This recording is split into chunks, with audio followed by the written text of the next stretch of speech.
Everyone, I am Himanshi once again with you. और आज हम डिस्कस करने वाले हैं बायोलॉजी के एक बहुत ही इम्पोर्टेंट टॉपिक जिसका नाम है वायरसेस। ओके, तो चलिए शुरू करते हैं। जैसे कि वायरस बहुत ही कॉमन चीज़ है आजकल, ठीक है। कोरोना वायरस के बारे में हर कोई जानता है, ठीक है। तो बहुत कॉमन वायरस जिसका नाम हमने भी सुना है, जैसे कि HIV virus, hepatitis, Ebola, adenovirus, influenza, rabies, bacteriophages, retrovirus, herpes virus, papilloma virus, ये सभी क्या है, वायरस है। कोरोना वायरस अभी इस लिस्ट में न्यू ऐड हुआ है।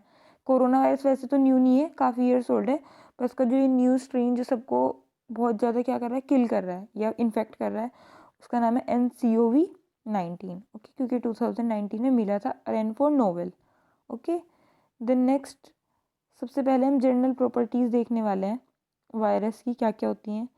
वायरस क्या होते हैं, वो बहुत सिंपल होते हैं और असेलुलर एंटिटीज़ हैं। मतलब वायरस में कोई भी सेल, ना ही प्रोकैरियोटिक टाइप की, ना ही यूकैरियोटिक टाइप की और ना ही मीजोकैरियोटिक टाइप की, कोई भी सेल प्रेजेंट नहीं होती है। तो ये जो रिप्रोड्यूस करते हैं, क्योंकि कोई भी ऑर्गेनिज्म रिप्रोड्यूस करता है तो उसे क्या चाहिए होता है, उसके लिए उसको लिविंग होना ज़रूरी है। लेकिन वायरस ना ही लिविंग होते हैं ना ही नॉन लिविंग होती हैं।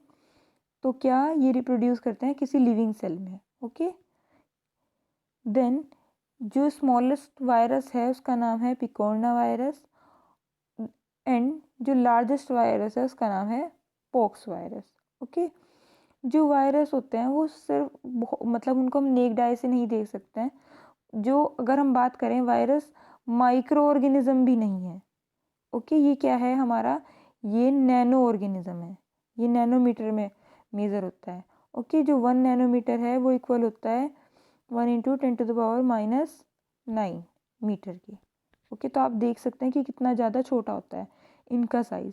तो ये जो विजिबल होते हैं वो ओनली इलेक्ट्रॉन माइक्रोस्कोप से विजिबल होते हैं। ओके, अभी मैंने बताया ही था, ना तो ये लिविंग होते हैं और ना ही नॉन लिविंग होते हैं। ओके, यहाँ पर ये ना तो ये लिविंग होते हैं और ना ही नॉन लिविंग होते हैं। ओके, ये नोट यहाँ पे नहीं आएगा।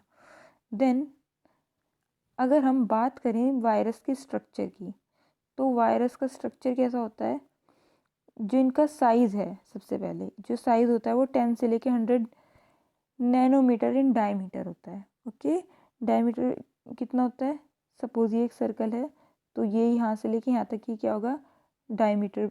इस ये वाला जो मेज़रमेंट होगा उसको हम डायमीटर बोलते हैं। तो ये 10 से लेके 100 नैनोमीटर तक हो सकता है। देन जो वायरस है are composed of nucleic acid and protein. जो वायरसेस होते हैं वो न्यूक्लिक एसिड के बने होते हैं और प्रोटीन के। मैं आपको कुछ बना के दिखाती हूँ structure. Let me remove this. ये प्रोटीन है वायरस का और इसमें क्या प्रेजेंट होता है, न्यूक्लिक एसिड। ओके, मैं इसके लिए ग्रीन कलर यूज़ कर रही हूँ। ये जो न्यूक्लिक एसिड है, ये जो मैंने ग्रीन कलर से इंडिकेट किया है, ये DNA भी हो सकता है और RNA भी हो सकता है। ओके, और ये जिसका प्रोटीन कोट है जो मैंने रेड कलर से बनाया है, इसको हम क्या कहते हैं, कैप्सिड कहते हैं। ठीक है, ये जो कैप्सिड है फिर, ठीक है, ये किसका बना होता है, एक या एक से ज़्यादा छोटे छोटे प्रोटीन्स का बना होता है। ओके, जिसको हम क्या बोलते हैं, कैप्सोमर्स। क्या बोलते हैं इनको हम, कैप्सोमर्स। ओके, जो कुछ वायरसेस होते हैं उनमें एक एक्स्ट्रा स्ट्रक्चर भी मिलती है जिसको हम एनवेलप कहते हैं। किसको, एनवेलप कहते हैं उस स्ट्रक्चर को, जैसे कि ये प्रोटीन के ऊपर मिलती है। ओके, और जिसमें ये, जिस वायरस में ये एक्स्ट्रा स्ट्रक्चर मिलती है उनको हम क्या कहते हैं, एनवेलप्ड वायरस। ओके, और जिनमें ये एक्स्ट्रा स्ट्रक्चर नहीं मिलेगी उनको हम क्या बोलेंगे, नेक्ड वायरस। ओके, क्या बोलेंगे, नेक्ड वायरस। मैं यहाँ पे बना के दिखा रही हूँ। ये इनका न्यूक्लिक एसिड है जो नेक्ड वायरस में मिलेगा और एनवेलप्ड वायरस में मिलेगा। देन प्रोटीन कोड, तो ये किसका स्ट्रक्चर हो गया, ये स्ट्रक्चर हो गया नेक्ड वायरस का। ओके, देन जो एनवेलप्ड वायरस होते हैं उनमें प्रोटीन कोड मिलता है, न्यूक्लिक एसिड मिलता है, देन क्या मिलता है, एनवेलप भी मिलता है। ठीक है, एनवेलप का क्या काम होता है, सब चीज़ों की रैपिंग करना। तो ये भी इस वायरस के प्रोटीन की इसके न्यूक्लिक एसिड की रैपिंग करता है। इस एनवेलप में कुछ स्पेशल स्पाइक प्रोटीन्स भी प्रेजेंट होते हैं, ओके, जैसे कि कोरोना वायरस में है, जिसकी वजह से उसको क्राउन लाइक अपीयरेंस मिलती है, ओके। सेम ये भी क्या है, ये क्या हो गया हमारा एनवेलप्ड वायरस, क्योंकि इसमें क्या मिल रहा है, एनवेलप मिल रहा है, ओके। तो ये हमारा क्या हो गया है, एनवेलप्ड वायरस। देन यस, जो कैप्सिड होता है वायरस का, उसकी भी क्या हो सकती है, अलग अलग स्ट्रक्चर होती है जो डिसाइड करती है हमारे वायरस की मॉर्फोलॉजी को, ठीक है। तो जो कैप्सिड की सिमेट्री है वो कैसी कैसी हो सकती है, हेलिकल हो सकती है, इकोसाहेड्रल या पॉलीहेड्रल हो सकती है, कॉम्प्लेक्स हो सकती है, एंड स्फेरिकल हो सकती है, ओके। हेलिकल वायरस कैसा का एग्जांपल है, टम्बैको मोज़ेक वायरस, टीएमवी, जो मोस्टली टम्बैको लीव्स को इन्फेक्ट करता है, ओके। इसकी स्ट्रक्चर कैसी होती है, कुछ कुछ ऐसी, मैं यहाँ पे दिखाया हुआ है। और अगर मैं इसका डायग्राम बनाऊँ तो कुछ कुछ ये न्यूक्लिक एसिड होता है जो कि पूरा नीचे तक ही इसको क्या करता है, कवर रखता है वायरस को, ठीक है। फिर उस पर क्या होते हैं, यस, उसका प्रोटीन कोड कुछ इस तरीके से अरेंज रहता है, जैसे कि यस ग्रेप्स होते हैं ना, ग्रेप्स के बंच होते हैं, ओके, ठीक उसी तरीके से, ओके। और ये जो इसका न्यूक्लिक एसिड है वो ऊपर से लेके नीचे तक, जैसे कि ये सपोज न्यूक्लिक एसिड है, ओके। तो ये जो इसके ग्रेप्स लाइक स्ट्रक्चर है या इसके कैप्सिड कह सकते हैं, ओके, ये हर एक इस पे घूमता रहता है, ओके, हर एक डीएनए पे ये, यस, हमारा ये जो अब ये एक छोटा सा ग्रेप लाइक स्ट्रक्चर है, ओके। ये जो हमारा छोटा सा ग्रेप लाइक स्ट्रक्चर है ऐसा, ये क्या है, इसका कैप्सोमर, ओके। ये इसकी प्रोटीन की छोटी यूनिट है कैप्सोमर, और ये पूरा मिला करके क्या बनाता है, इसका कैप्सिड बनाता है, ओके। देन नेक्स्ट है हमारा पॉलीहेड्रल, इसका एग्जांपल है adeno virus, okay. Polyhedral shape कुछ कुछ कैसी होती है, ऐसी होती है, ओके। इसके बहुत सारे हेड्स होते हैं क्योंकि आप देख सकते हैं, okay. Then spherical shape, spherical shape का एग्जांपल है इन्फ्लुएंजा वायरस। स्फेरिकल शेप कैसी होती है, जैसे हमारी अर्थ की का जो शेप है वो स्फेरिकल है, ठीक है, एक खोखले गोले की तरह। देन कॉम्प्लेक्स वायरस, बैक्टीरियोफाज इसका बहुत अच्छा एग्जांपल है, ओके। जो हमारा बैक्टीरियोफाज टी फाज होते हैं, ओके, T2 T4 फाज, ओके, वो कैसी शेप में होते हैं, कॉम्प्लेक्स शेप के होते हैं। अगर हम देखें इनमें कोसाहेड्रल शेप भी होती है। देन इनमें जो इनका मिडिल पोर्शन होता है टेल फाइबर के ऊपर वाला, ओके, ये कैसा होता है, ये वाला पोर्शन, यस, ये कैसा होता है, हेलिकल होता है कुछ कुछ, ओके, होलो होता है ये पूरा का पूरा, यहाँ पे कोलर्स प्रेजेंट होते हैं एंड न्यूक्लिक एसिड प्रेजेंट होता है। तो ये किसका स्ट्रक्चर होता है, बैक्टीरियोफाज का, ओके। बैक्टीरियोफाज किसको इन्फेक्ट करता है, बैक्टीरिया को इन्फेक्ट करता है। देन तो ये कैसी होगी हमारी, यस, कॉम्प्लेक्स वायरस का स्ट्रक्चर हो गया, इसमें हेड होता है, न्यूक्लिक एसिड होता है, टेल एंड टेल फाइबर होता है, कॉन्ट्रैक्ट, यस, शीट्स होती हैं, नेक होता है, ये सब इसके स्ट्रक्चर में होता है। इनका स्ट्रक्चर बहुत ज़्यादा कॉम्प्लेक्स होता है, सिंपल बिल्कुल भी नहीं होता है, कई टाइप के स्ट्रक्चर से बनता है, इसलिए इनको कॉम्प्लेक्स वायरस कहते हैं। देन यस, वायरस के जो न्यूक्लिक एसिड है, ठीक है, मैंने आपको पहले बताया था वो डीएनए भी हो सकता है और आरएनए भी हो सकता है। अब जो डीएनए नॉर्मल कंडीशन में मिलता है, आपने अगर हम डीएनए की डेफिनेशन की बात करें तो DNA is a, yes, double standard structure and RNA is a single standard structure. तो लेकिन वायरस के केस में क्या है, ये भी एक्सेप्शन है, जो हमारा डीएनए है वो सिंगल स्टैंडर्ड भी हो सकता है और डबल स्टैंडर्ड भी हो सकता है, एंड सेम आरएनए भी सिंगल स्टैंडर्ड भी हो सकता है एंड डबल स्टैंडर्ड भी हो सकता है। अब जो हमारा सिंगल स्टैंडर्ड डीएनए है वो किसमें मिलता है, उसका एग्जाम्पल है parvo virus, and double standard DNA का एग्जाम्पल है smallpox virus, okay. Then RNA, जो सिंगल स्टैंडर्ड हमारा आरएनए का एग्जाम्पल है वो क्या है, टीएमवी, टम्बैको मोज़ेक वायरस, जो कि एक हेलिकल वायरस है।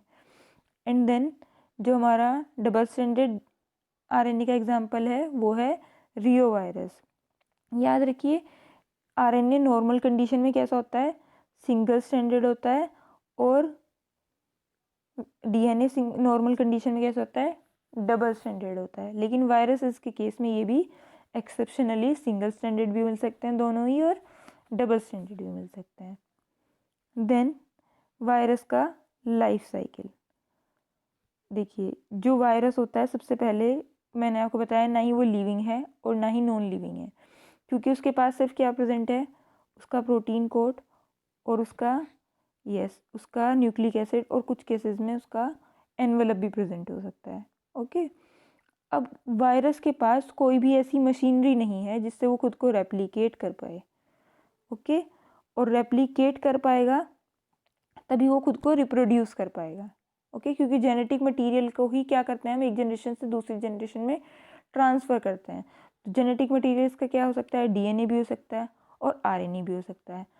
अब जब उसके पास ऐसी कोई मशीनरी नहीं है तो वो क्या करता है, किसी और लिविंग सेल को अटैक करेगा और उसकी मशीनरी को यूज़ करेगा फॉर रेप्लिकेशन।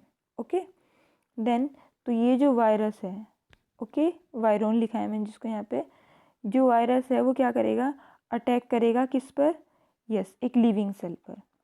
ओके, ये जो लिविंग सेल है ये क्या करेगी अब, ये लिविंग सेल है, इसके अंदर ही क्या आ जाएगा, वायरस एंटर कर जाएगा और क्या करेगा, उसकी जो न्यूक्लियस है, ओके, उसके न्यूक्लियस के साथ फ्यूज़ करेगा, क्योंकि न्यूक्लियस में क्या प्रेजेंट है, होस्ट का डीएनए प्रेजेंट है। ओके, ये एनवेलप वायरस के केस की बात चल रही है यहाँ पे। ओके, तो इसका जो वायरस का जेनेटिक मटेरियल है वो फ्यूज़ हो जाएगा किसके साथ, होस्ट के जेनेटिक मटेरियल के साथ, और फिर क्या करेगा, उसी से ही रेप्लिकेट करके और डीएनए बनाएगा या आरएनए बनाएगा।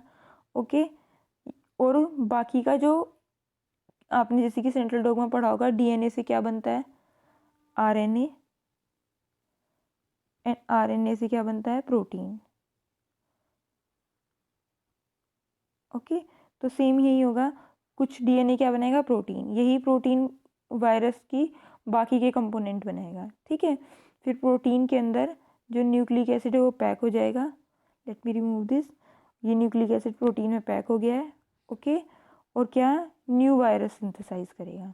ओके, क्या बनाएगा, ये न्यू वायरसेस बनाएगा। ओके, देन वायरस का लाइफ साइकिल, अभी मैंने यहाँ पे बताया था आपको वायरस का लाइफ साइकिल। मैं यहाँ पे फिर से आपको एक चीज़ बताना चाहती हूँ, ये क्या है, ये लाइटिक भी हो सकता है एंड लाइसोजेनिक भी हो सकता है। कैसे, सपोज ये वायरस है, इसने अपना जेनेटिक मटेरियल होस्ट में छोड़ दिया है।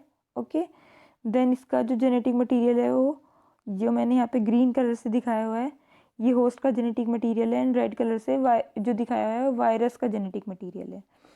तो वो क्या करेगा, उसके साथ फ्यूज़ करेगा और अलग अलग अपनी बॉडी के कंपोनेंट्स को क्या कर सकता है, सिंथेसाइज कर सकता है, और सिंथेसाइज करके बाद उनकी पैकेजिंग करेगा, और एक टाइम ऐसा आएगा कि होस्ट सेल को बस्ट कर करके इन्वायरमेंट में रिलीज़ हो जाएगा, और फिर से अपने होस्ट को क्या करेगा, किसी और होस्ट को ढूंढेगा और उसको अटैक करेगा, सेम प्रोसेस फॉलो करेगा वहाँ पे जा कर के। या फिर क्या हो सकता है कि इसने अपना, मैं इसको रिमूव कर रही हूँ, let me change the colour, तो ये क्या करेगा, अटैक करेगा। ठीक है, किसको अटैक करेगा, एक जो होस्ट सेल उस पर अटैक करेगा, उसमें अपने जेनेटिक मटेरियल मतलब इंजेक्ट करेगा। देन इंजेक्ट करने के बाद ये जेनेटिक मटेरियल होस्ट के जेनेटिक मटेरियल से फ्यूज़ करेगा, मतलब उसके साथ क्या हो जाएगा, कंबाइंड हो जाएगा। अब ये जो होस्ट का जेनेटिक मटेरियल है वही क्या करेगा, हम अगर कुछ बैक्टीरियम की बात करें तो बैक्टीरिया क्या करता है, एक बैक्टीरिया से 2 बैक्टीरियल सेल बनती हैं। ओके, असेक्सुअल रिप्रोडक्शन के केस में। तो एक टाइम ऐसा आता है ना कि ये जो बैक्टीरिया का जेनेटिक मटेरियल है, इस बैक्टीरिया से ये दूसरे बैक्टीरिया में भी क्या हो जाता है, ट्रांसफ़र हो जाता है, और एक टाइम पे कुछ जेनेटिक मटेरियल इधर और कुछ इधर। ओके, इक्वल जेनेटिक मटेरियल रहता है, ये रेप्लिकेट होता है इधर वाले बैक्टीरिया से इधर वाले बैक्टीरिया में। ओके, तो दोनों सेल में क्या आ जाएगा, जेनेटिक मटेरियल आ जाएगा। तो सेम अभी क्या हुआ है यहाँ पे, वायरस का और बैक्टीरिया का दोनों का जेनेटिक मटेरियल अलग अलग बैक्टीरिया में क्या हो जाएगा, यस, रेप्लिकेट हो जाएगा। और देन ये ऐसे ही करके क्या बनाता रहेगा, अलग अलग 2 सेल बनाएगा। ओके, यही सेल फिर क्या करेगी, फर्दर आगे ऐसे ही फ्यूज़ होकर के यही साइकिल फॉलो करेगी। ओके, तो यहाँ पे क्या होगा, यस, तो यहाँ पे क्या होगा, ये जो हमारी सेल है बैक्टीरिया की, यही क्या करेगी, ऐसे बहुत सारी सेल बनाती रहेगी। और जब वायरस को फेवरेबल कंडीशन आएगी तो वापस से किस में स्विच कर जाएगा, लाइटिक साइकिल में स्विच कर जाएगा। और क्या बनाएगा, यस, फिर से वायरस पार्टिकल्स बनाएगा बहुत सारे, और उस सेल को बस्ट कर करके कहाँ चल जाएगा, इन्वायरमेंट में रिलीज हो जाएगा। और फिर उस इन्वायरमेंट से क्या करेगा, न्यू होस्ट सेल को फाइंड करेगा उस पर अटैक करने के लिए। ओके, बहुत सिंपल है, बहुत ही ज़्यादा सिंपल है। ओके, अगर आपको नहीं समझ में आया तो आप इस वीडियो को थोड़ा पीछे करिए और उसको दोबारा से देखिए। ये बहुत इंपॉर्टेंट प्रोसेस है, क्योंकि lytic cycle and lysogenic cycle. Okay, similarly then हमारे आते हैं प्रियोन्स, जो सबको कन्फ्यूज़न रहता है, प्रियोन्स वायरसेस वायरोइड्स में एंड वायरोन्स में। ओके, ये क्या है, अगर ये प्रोटीन कोट है और इसके अंदर क्या है, जेनेटिक मटेरियल है।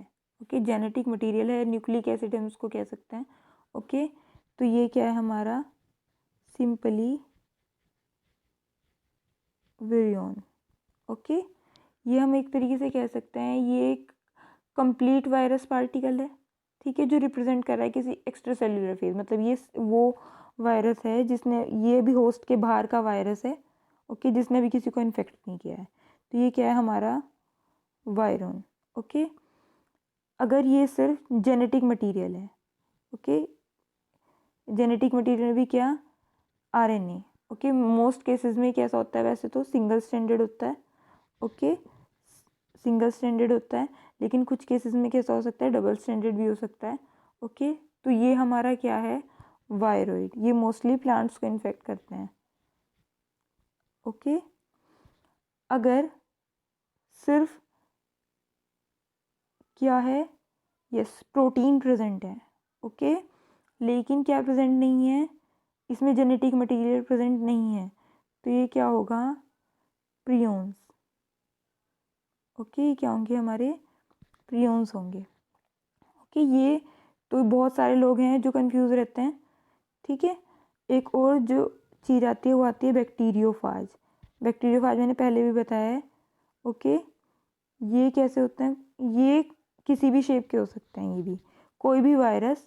ओके, वो जब किसी भी दूसरे सेल को इन्फेक्ट करेगा, फाज मीन्स होता है टू ईट समथिंग, मतलब खाने वाला। ओके, ये T2 फाज का यहाँ पे स्ट्रक्चर बनाया मैंने कुछ कुछ। तो क्या होगा, जो वायरस किसी दूसरे ऑर्गेनिज्म को इन्फेक्ट करता है वो क्या होगा, फाज होगा। ओके, बहुत सारे लोग ऐसे हैं जो इसको ही सिर्फ फाज समझते हैं, ऐसा नहीं है। ओके, ये क्या है, एक तरीके का बैक्टीरियोफाज। बैक्टीरियोफाज मतलब, मैं इसको रिमूव करती हूँ, बैक्टीरियोफाज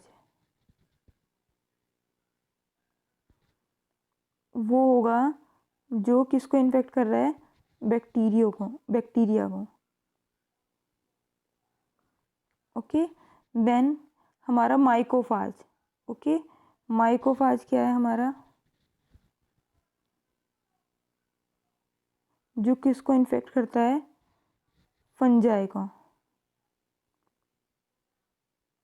ओके, जो किसको इन्फेक्ट कर रहा है, फंजाई को इन्फेक्ट कर रहा है।